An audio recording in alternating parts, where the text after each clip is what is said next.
Okay guys, another day, another video, another day, another review.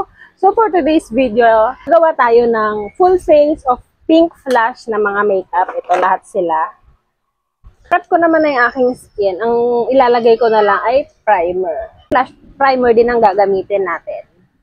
Ito yung poreless nila na primer. Baka magtaka kayo, no? Naglagay kasi ako ng ng kasoy cream dyan sa mga warts ko. Ang dami kasi, ang dami and ang kati. Ang kati ng warts, lalo na kapag nagpapawis. So, nilagyan ko siya and ganyan ang nangyari.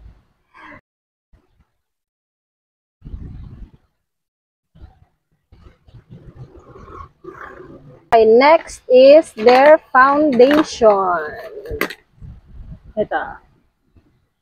So, this is Pink Flash Lasting Matte Foundation in the shade number 5 Tan Walnut. Lagay lang natin siya dito.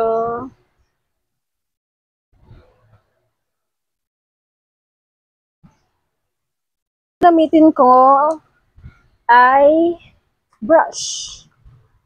I-blend lang natin. Ayan, half lang muna ng ating mukha.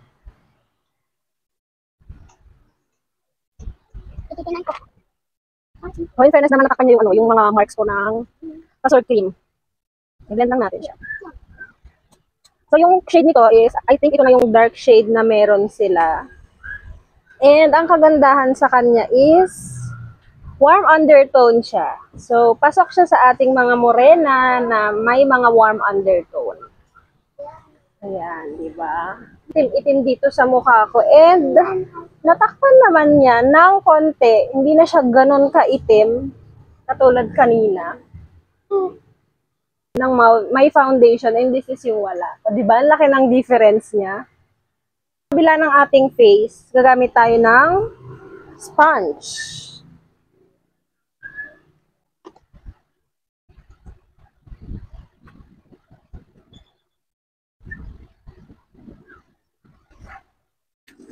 Okay. So, bago natin iset to, lagay muna tayo ng concealer.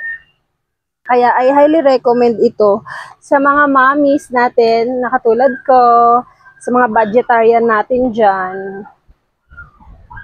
Ito yung product nila. So, lagay lang natin dito. Ito, lagyan na din natin sila. Yung ating mga warts.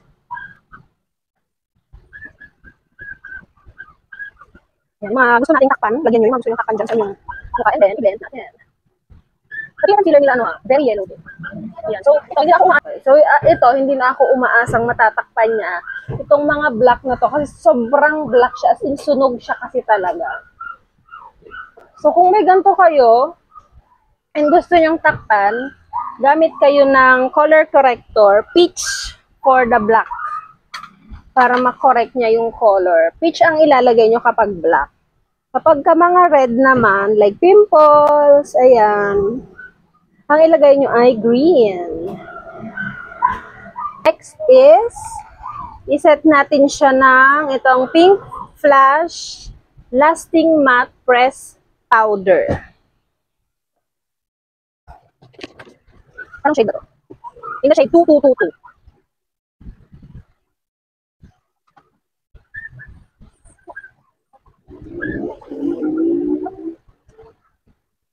Tagal pa yung ating foundation. Ang ginagawa ko, bine-blend ko pa ulit yan ng ating sponge. Ano, ang ganda oh.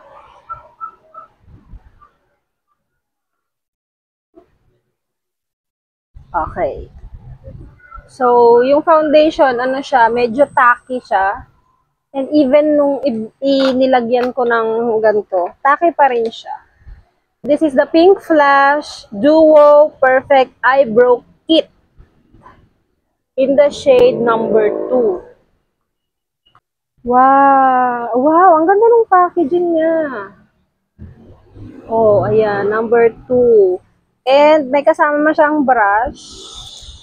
Very girly. Very, batang 90s. May ballpen na ganito, no? Nung bata pa ako. So, dito, sa dulo niya, dalawa kasi siya. So, dito sa dulo niya is yung pomade. And I think, ito yung pang-set ng pomade. Ito yung powder. So, pwede nyo din namang gamitin itong powder na to. Or, gamitin nyo tong pomade, pang-set nyo yun. Natin tong pomade. Feeling ko dark siya. Hindi ako sanay gumamit ng gantong brush. Ang ginagamit ko kasing pangkilay ko is, alam nyo na, paborito kong ginagamit na brush na pangkilay is si Morphe. Ayan. M165 kasi ganto yung brush niya. And ganyan siya ka nipis. So, siguro pang blend ko na lang itong spoolie niya. Kuha tayo. Oh, super soft. Ang pigmented. Ang pigmented niya. Bet ko siya. So, i-blend nyo lang hanggang matanggal yung harsh na mga linya. Ingat-ingat na kayo kasi madali siyang matuyo. Eh, pag natuyo na siya, ito, unlike ito, tuyo na siya, ang hirap na niyang i-blend. Hindi ko na siya ma-blend. Kitang-kita yung linya. So, meron akong ito, pink flash din siya, gray-brown, waterproof, auto eyebrow pencil. Hindi ko to nagustuhan. Ayoko siya kasi napaka-waxy niya. Ang hirap niyang i-blend and nagsesettle siya doon sa maraming buhok na part ng kilay ko. And nawawala siya, albong part ng kilay ko, wala nang product. So, hindi ko siya nagustuhan. It's not for me. Ayan. Ang hirap niyang i-blend, guys. Kapag natuyo na, ayan o, yung linya, hindi ko na ma-i-blend. Yung linya ng aking kilay. Well blended naman ito. Kaso dito, hindi. Nakikita ko pa yung harsh line. Kita niyo ba yung harsh line dyan? Ayan.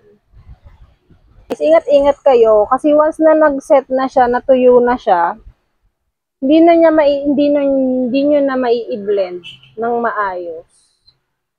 Next is eyeshadow. Oh, itong Pink Flash 3-pan eyeshadow. Yung PKO4. So, ito, matte, shimmer, and shimmer. Natin ito, yung matte shade. Lagay natin dito sa dulo ng ating mga mata. No. Itong eyeshadow natin na to, since 3 lang siya, ang magagawa lang natin dito is everyday makeup. Oh no, don't really out. Okay, Ine-extend ko siya dyan para kitang-kita yung ating eyeshadow.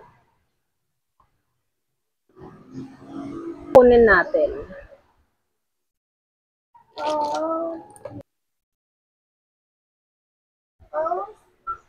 Lagay lang natin dito sa inner.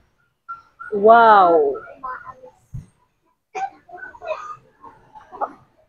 Wow! Ang ganda! Mahilig sa gold kaya nagandahan. Ganda, guys. Ang ganda pala ng gold and pink na combination. Ngayon ko lang na-realize. Wait nga, ano nga natin? I-swatch nga natin. So, this one. watch it. Wow. Okay, next. Ang ganda nito. Itong second, second shade na yan. Wow. And then, ito yung pinaka-shimmer sa lahat. Ito yung mga swatch niya, guys. Tingnan natin kung makikita siya sa eyelids natin. Oh, kita naman pala siya. In fairness, maganda din siya. Ay, mali ako. Dapat pala ito na lang yung ginamit natin. OMG, ang ganda niya. May subtle siya na glow. Unlike this one, napaka shimmer. Ito, perfect for everyday. Kung meron kayong shade nito, okay na. Okay na yung everyday makeup niyo. Ito niya sa mata. Oh, diba? Feeling ko pwede tong pang highlighter. Although I have highlighter here naman ng ng pink flash. I-try natin, no? Kasi hindi ako mapapalagay hanggat hindi natin yan i-try. Shade. No. No, no. Pwede nga. Kita nyo yan? Ew. OMG, ang ganda.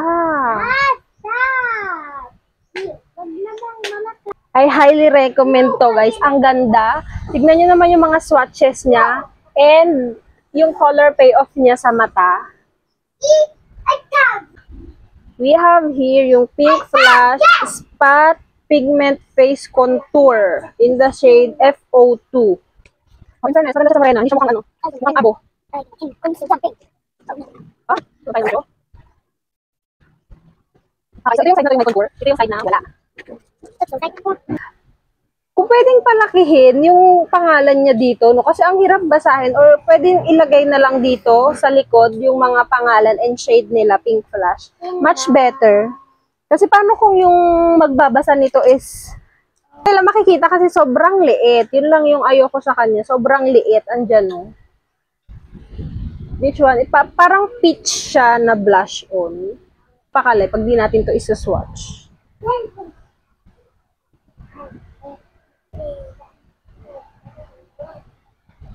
Ay, parang pink naman siya. Hindi siya peach, no? Pink nga siya, guys. Pero dito sa pan, para kasi siyang peach. Pero kapag inilagay mo na sa face mo, it's pink. Sama natin yung ilong. Napahulog. Shh, quiet. Okay, blush on. Next, highlighter. Ate, Mami, bababa na ba? sige, baka ando na si daddy. Ay, ang ganda, guys. Ang ganda. Oh. Wait, kontra natin yung ilong natin para naman, kontra natin yung ilong natin para naman damang-dama.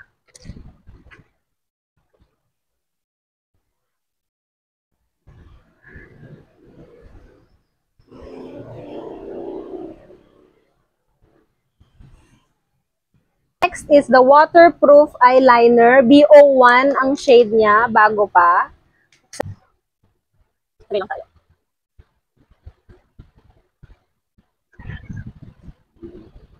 Ito guys, ang ganda ng tip. Ayan o, napaka tulis. And ang niya, ang lambot ng tip. So, kahit anong art ang magagawa mo dito, yung mga pabula-bulaklak, star-star, carry siya. Pink Flash Oil Proof Curl Mascara. 7 grams to. And,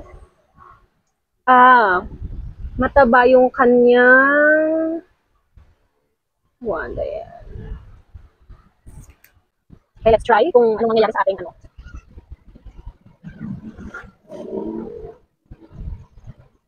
And ingat-ingat kayo sa mga mascarang waterproof, guys, ha. Ang hirap nilang tanggalin. And last but not the least, syempre, lipstick. And ang bagay sa akin ng mga red na lipstick is yung may red-brown, ganyan. Hindi ako mukhang sobrang itim tignan. Bago. Oh, wow. Ganda. Matte naman siya. Affordable and gandang di mo inaakala. So, ayan. So, this is the full face of Pink Flash. Sana nagustuhan nyo. And kung meron kayong gustong video na ipagawa, just comment lang po and we'll try to make it. So, sana nagustuhan nyo. Yun lang.